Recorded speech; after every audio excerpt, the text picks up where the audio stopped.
Nous allons vous présenter notre TP, programmation Graph7 d'un bras manipulateur, qui a été réalisé par Léo Casala, Victor Sarail et Jules Ronchet. Le but de cette séance est de se familiariser avec les Graph7 hiérarchisés. La machine étudiée est un bras manipulateur commandé par un automate programmable. Le but de ce TP est de pouvoir déplacer grâce au bras manipulateur des plaques de cuir et d'aluminium. Pour protéger les plaques d'aluminium, il est impératif de disposer des plaques de cuir entre chaque plaque d'aluminium.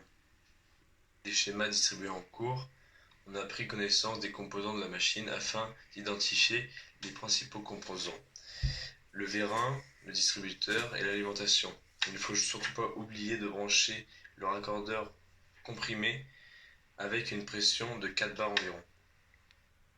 A l'aide d'une pince, on a pu identifier les différentes actions effectuées par la machine.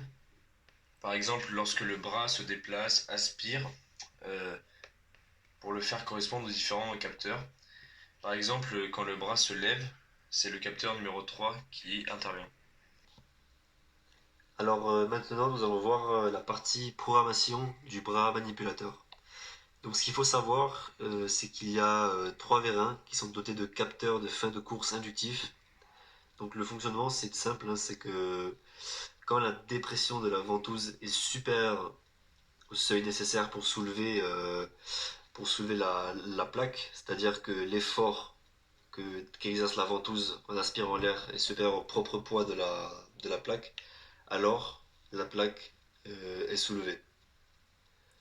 Lorsque le C dépression est égal à 1, eh bien la dépression est suffisante pour soulever une feuille. Et quand le C dépression est égal à 0, elle est insuffisante pour soulever la feuille.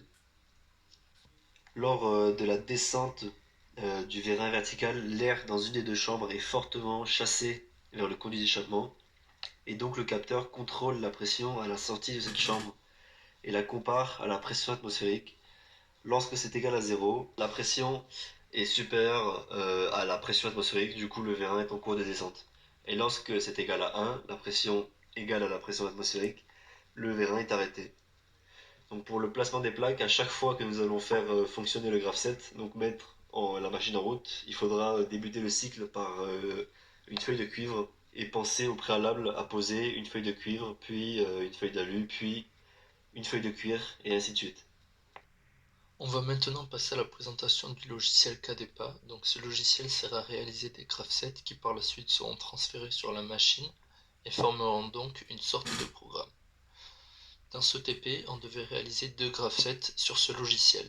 Un premier Graph7 dit de normal de fonctionnement, appelé également GFN sur les PC, qui est le Graph7 qui sert à automatiser le bras manipulateur.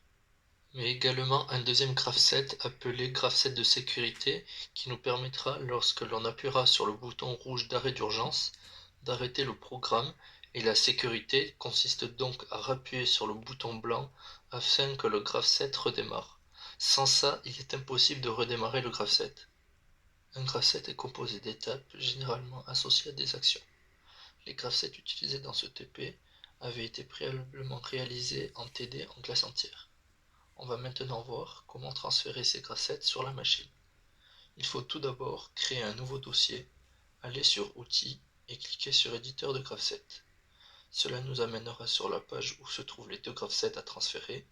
Il faut à présent associer les différents capteurs à chaque action et chaque action à son adresse. Il suffit maintenant de traduire les Graph7 et de les envoyer.